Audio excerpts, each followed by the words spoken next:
Hi, I'm Geoffrey, and welcome back to Nightfalls. Join me around the campfire at the foot of these mystical falls for a podcast of bedtime stories designed to help you sleep. Each week, we'll begin with a brief meditation before settling into our story for the evening. And don't worry if you fall asleep before the end.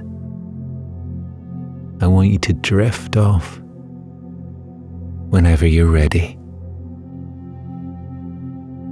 Come, join me beside the fire, and let me tell you of the day I built that little shelter over there at the foot of the falls. I personally prefer to sleep beneath the stars out on the beach. There's something soothing about the way the moonlight silvers the sands. I know to be golden by day.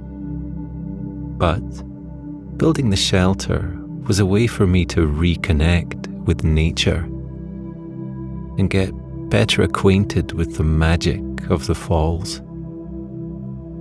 Tonight, if you'll hear it, I'd like to tell you of the day I learned to harness the power bedded into the very soil upon which Nightfalls stands. Within each of us lies a fortitude of power, a uniquely human force of will to draw the things we desire into our lives. Tonight's tale is of how I stepped into my own power and began asking unashamedly for the things I need in life. In my considered opinion, tension bound up in the mind and body is the biggest block a person faces when trying to draw from their inner power.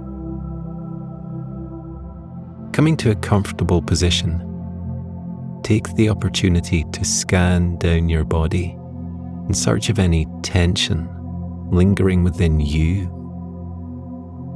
Feel the warmth ebbing off the campfire tonight as it sinks beneath your skin and into your muscles, aiding them in their release.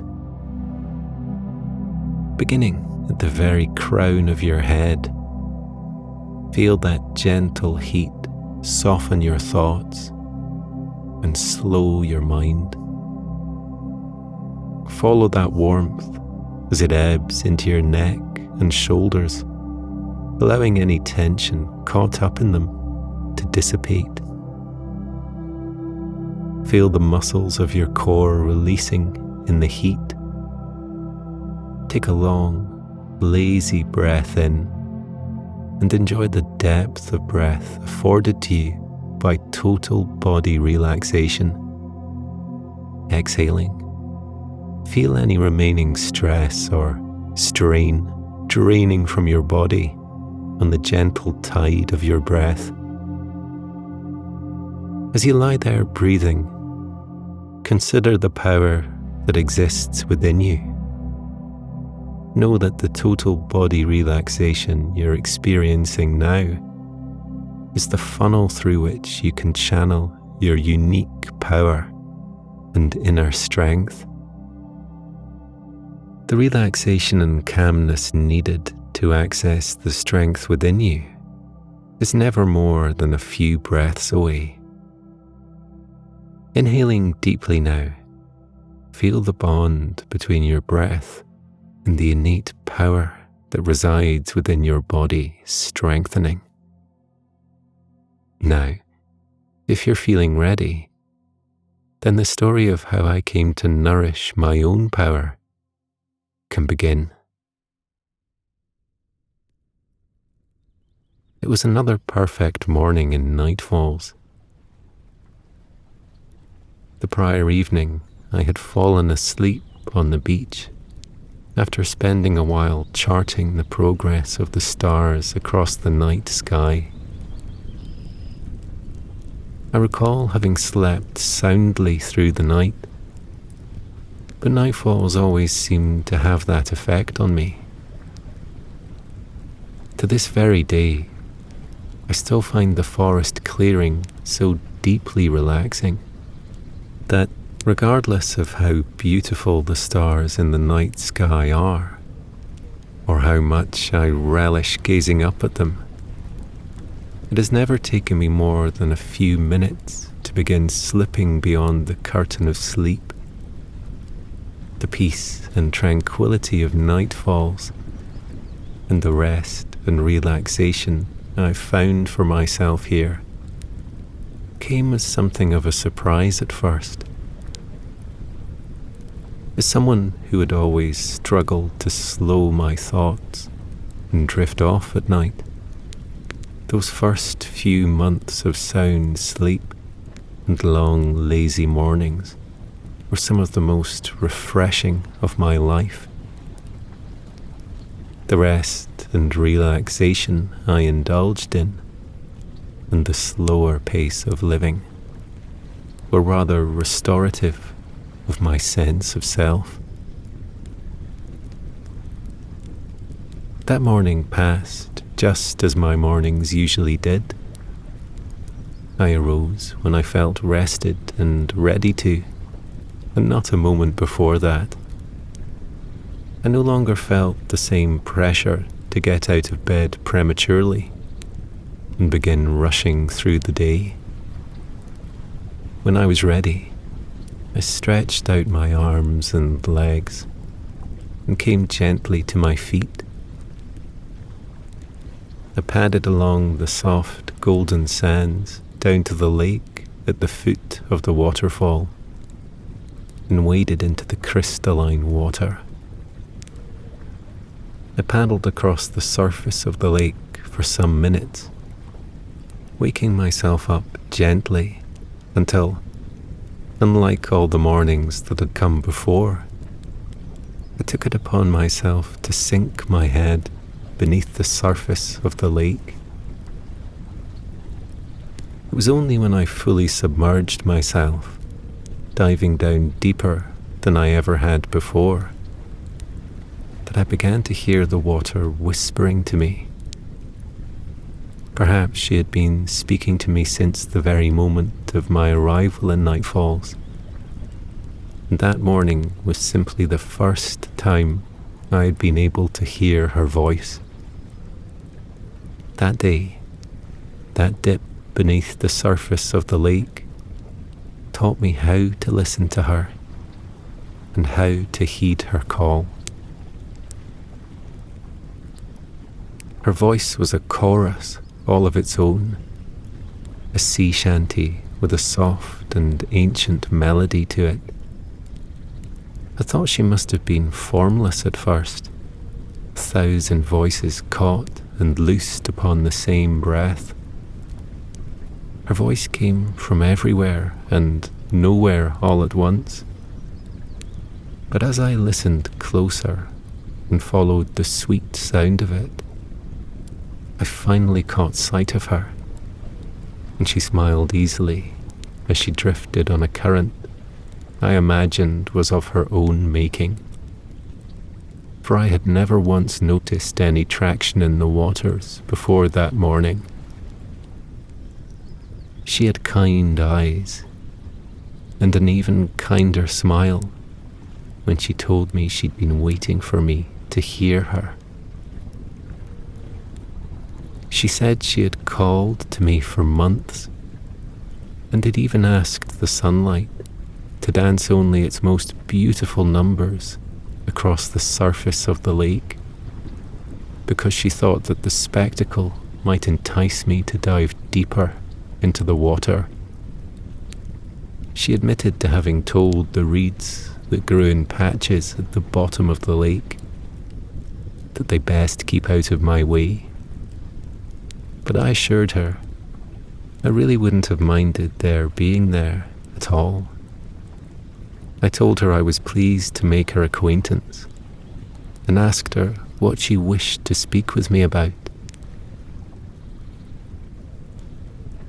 Though she spoke in riddles when I asked her questions, their meanings came to me easily. She suggested that the magic of the falls was not simply to be observed, but there for me to use, to draw from in abundance, should I ever want or need to. She told me to harness the power that had always been mine. I asked her how I might go about channeling the magic of nightfalls, and I could almost hear the smile in her voice when she told me to simply ask for it, to boldly expect it, and to have faith that whatever I asked of the magic would be granted to me.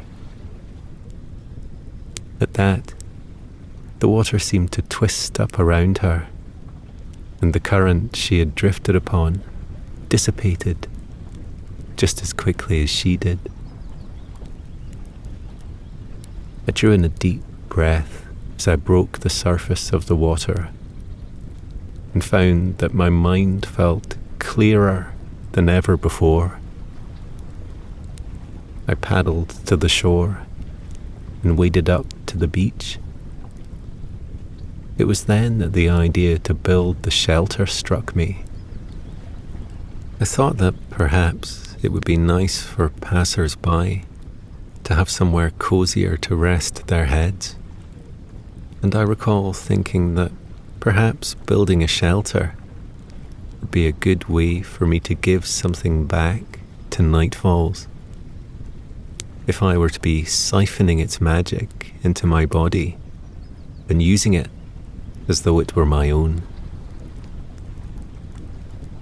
The lady in the lake had told me to summon the magic of nightfalls at my will, but I struggled to believe that it would yield to me quite so easily, for I'd come to realize that the magic of nightfalls has a personality of its own. The magic has likes and dislikes, games it enjoys playing with passers-by, and parts of the clearing that it most prefers to gather itself in. Nevertheless, I closed my eyes and did my level best to clear my mind of self-doubt. I felt the ground beneath the soles of my feet and imagined growing roots into it, connecting me to the earth.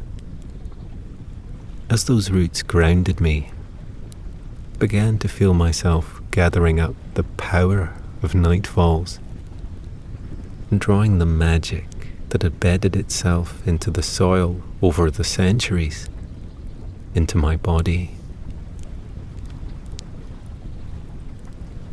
The magic I had so often sensed in the air around me was beginning to swell within my body, and it felt more powerful than I could ever have imagined.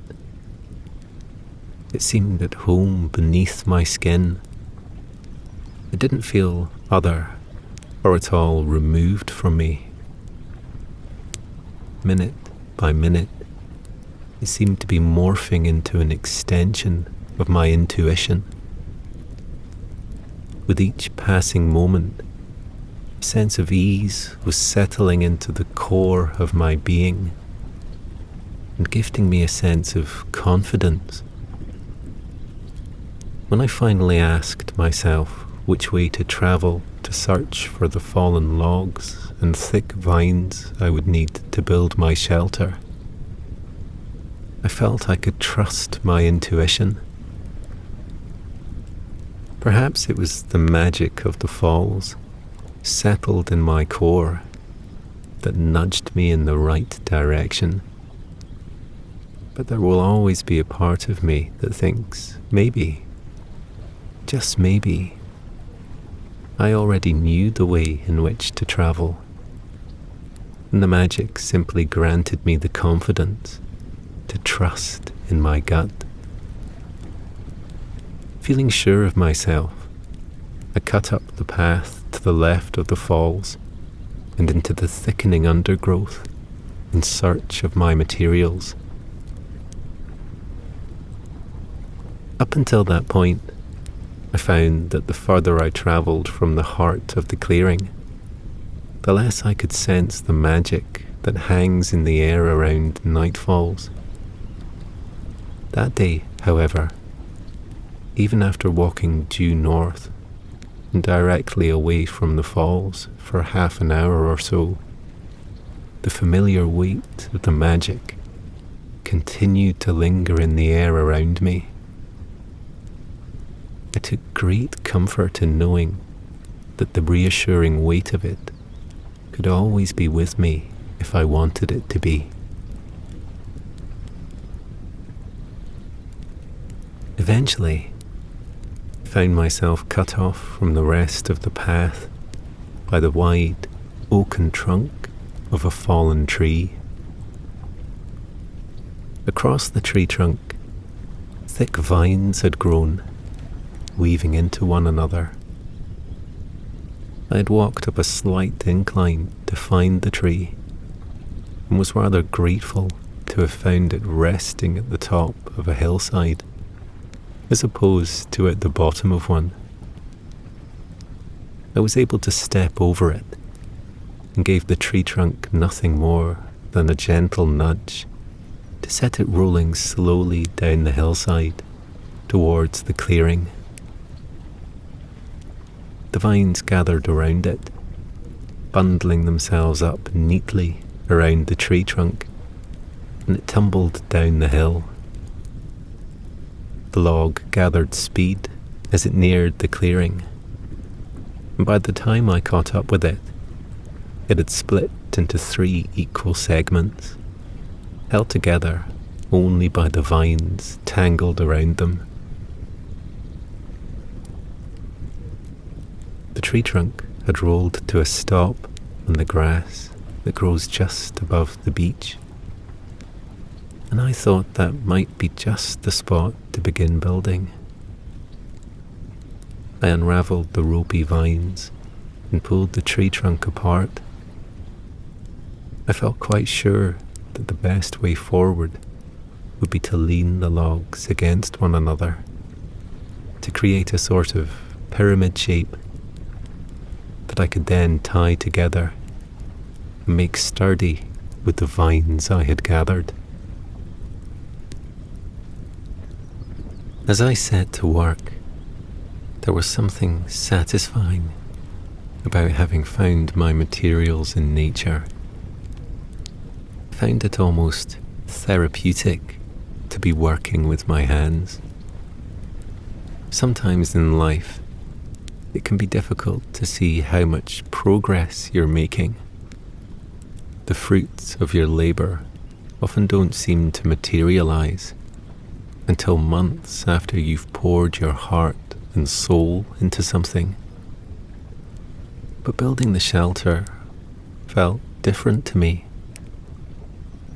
With every passing hour, I could see the progress I was making and watch the fruits of my labour beginning to blossom. I felt accomplished. I felt at one with my body and connected to the earth that sustained me as I went about whittling the end of the wooden beams and binding them together with the vines. For the first time in a long time, I felt like a part of the earth turning beneath me, as connected to it as the wild flowers that sprout from its soil, not simply a passenger upon it. A deep sense of gratitude flooded through me for nightfalls, for the perfect pocket of the planet that sustained me and gifted me everything I might need to live a happy, healthy life. Though hour by hour, the progress I made was slow, my pace remained steady throughout the day. And when I finally took a step back to look up at the structure I had assembled, I couldn't help but feel proud of myself. Each quiet, crawling piece of progress I had made throughout the day had counted for something. Though my shelter was far from finished, I was beginning to learn of the great satisfaction that can be taken from even the smallest of wins. Building the shelter had taught me the importance of taking the time to look up every once in a while, and stepping away from the bustle and busyness of life, and stepping back from the task at hand. I could take note of how far I'd come. As I stewed upon that thought, I began to feel that perhaps the accolades and titles I had yearned for in the past, that I had chased tirelessly in the hope of one day being bestowed, had never really meant very much to me anyway. It became clear to me that in chasing those things, I had set myself in competition with the millions of others racing after them, purely because they had been told they ought to.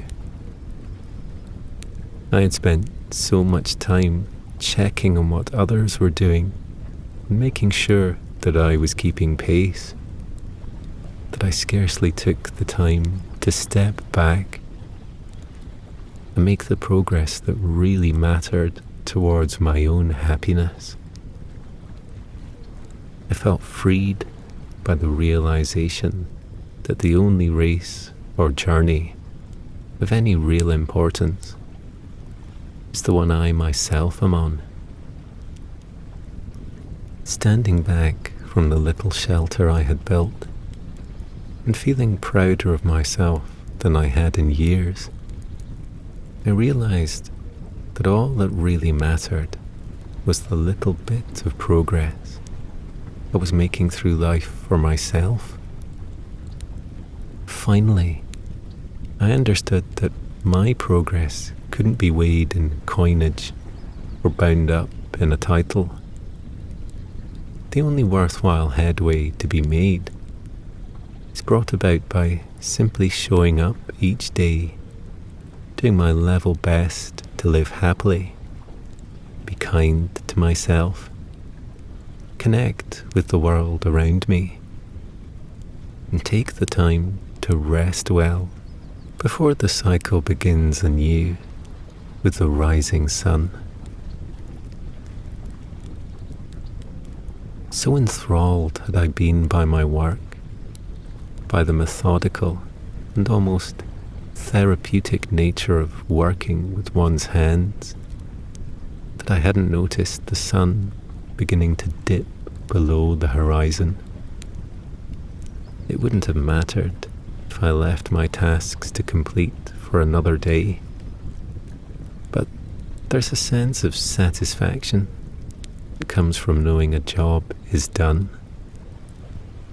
I thought of the lady beneath the lake as I watched the last of the evening sunlight dancing across the surface of the water, and at once felt the magic of the falls curling at my core. It was readying itself, I realized, making itself available to me. The woman had said to ask of it, to expect things of it, if I wanted to see my desires granted. And so I closed my eyes once more, and I spoke to the power within me. I asked the magic to gather up the leaves and moss in the clearing, so that I could use them as insulation to band around the structure of my little shelter. Stood at the center of the structure, took a deep breath in, and as I did, I felt a breeze begin to carry across the clearing. I could hear the leaves and undergrowth I had summoned being carried gently towards me in the breeze. When I finally exhaled, the wind stilled once more, and the rustling stopped. I continued like that, carrying the materials I needed towards me on the breeze that the magic created, and I controlled with my breath. It wasn't long before the first long leaves came to rest upon the structure itself, and moss and reeds gathered around the base of the shelter's framework. After several easy cycles of my breath, I found myself surrounded by soft, mossy walls. It was dark and cozy inside the shelter, and quieter than the clearing itself. The birdsong sounded a little further off to my ears, but no less sweet. With the moss built up around the base of the structure, acting as excellent insulation, I knew the shelter would provide a warm place to rest for passers-by. And although I was proud of my handiwork, I couldn't help thinking that the shelter was perhaps a little too small for people to rest comfortably in. As I closed my eyes and reconnected with the power that lay within me, I began to focus on my out-breath. I visualized that with each long, lazy sigh of relief, the walls of my little shelter would grow wider around me, drawing in a deep breath before sighing out and releasing the power within me. I watched my breath nudging the walls away from one another and raising the ceiling. I felt power flowing out of my body and over the walls around me with every passing breath. I didn't stop until the oaken beams that created the roof over my head had risen high above me, creating space enough for a comfortable bed and the little camping stove I had carried with me when I first arrived in Nightfalls.